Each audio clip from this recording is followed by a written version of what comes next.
할렐루야 반갑습니다. 여러분 계속해서 말씀을 나누겠습니다. 잠언 10장 2절의 말씀입니다. 불의의 재물은 무익하여도 공의는 죽음에서 건지느니라. 아멘. 여기서 불의의 재물이라는 것이 부정하게 획득한 재물을 의미하고 무익하여도라는 것은 문자 그대로 아무런 유익이 없다는 것이고 종말론적으로 불행과 파멸에 처해진다는 의미를 함축하는 말입니다. 하나님의 뜻에 합당치 않은 불법적인 수단을 통해 얻어진 재물은 당시에는 큰 유익을 가져다 주는 것처럼 보일지라도 그것은 일시적인 것이고 결국 하나님의 엄중한 심판이 된다는 사실을 말하는 것이죠. 반면에 이 공의라는 것을 좀 더 깊이 생각해 보면은 공의는 말씀이 가르치는 바에 순종해서 의롭고 정직한 삶을 사는 것을 말합니다. 그것이 사람을 죽음에서 건진다는 것은 거기에 삶에 참된 의미가 있다는 것이고 종말론적으로 영생의 삶을 살게 된다는 의미가 함축되어 있죠. 이를 통해서 우리는 중요한 교훈을 발견할 수 있는데 그것은 인생의 진정한 의미와 가치는 얼마나 많은 소유를 얻고 손에 쥐느냐, 얼마나 많은 재산을 창고에 쌓아두느냐가 아니라 하나님의 뜻을 행함으로 의로운 삶을 사는 것에 있다는 것입니다. 그런데 오늘날 사람들은 불법을 행하기를 좋아하고, 왜냐하면 그 이유가 법을 어기고 불의한 일을 할 때 오히려 더 많은 유익이 생긴다고 생각하기 때문에 그렇죠. 그래서 사회적으로 보면은 심각한 사회 중에 문제 중 하나가 탈세. 이 탈세는 돈을 가진 사람들이나 사업을 하는 사람들이라면 이런 10중 8구 이런 전적이 있다고 지적될 정도로 합니다. 그들은 이것이 죄인 줄 알면서도 행합니다. 그 이유는 자신의 돈을 아낄 수 있기 때문인 것이죠. 심지어 한국 땅에서 제대로 세금 내며 사업하는 사람은 없다는 말이 나올 정도라고 합니다.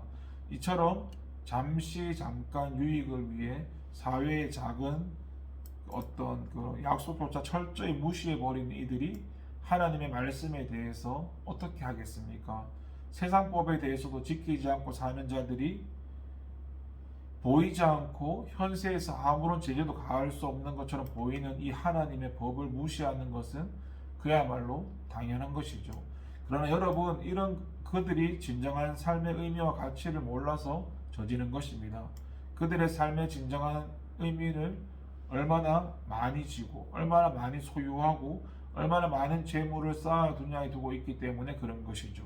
그러나 이는 결국 그들로 참 생명의 삶, 의미 있고 가치 있고 온전한 삶을 사는 것과 멀어지게 할 뿐입니다. 삶다운 삶, 의미 있고 가치 있는 삶은 여기에 있지 않고 정직하고 진실하게 하나님의 법을 지켜 행하는 데 있기 때문입니다. 오늘 말씀에서 솔로몬이 가르치는 바가 그것이죠. 그래서 그는 불의한 자들이 이 악한 방법을 통해 소유한 이 재물을 무익한 것으로 규정하고 하나님의 말씀을 따라 살아가는 것이 세상 그 무엇과 비할 수 없는 생명을 소유하는 삶, 곧 죽음에서 건지고 영원한 행복과 생명을 얻게 하는 길임을 말해주고 있는 것입니다. 이것이 바로 우리가 죄를 범하지 말아야 할 이유고 철저히 하나님 말씀을 따라 행해야 할 이유인 것이죠. 여러분, 잠깐을 위해서 영원한 죽음과 파멸을 선택하는 사람만큼 어리석은 인생은 없습니다. 지금 당장은 손에 무언가를 쥘 수 있고 그것을 누리며 타인에게 내세울 수 있을지 모르지만 이후 그들의 불의한 행적들은 다 드러날 것입니다. 그들이 쥐고 있는 그것도 그 손에서 떨어져 나갈 것입니다.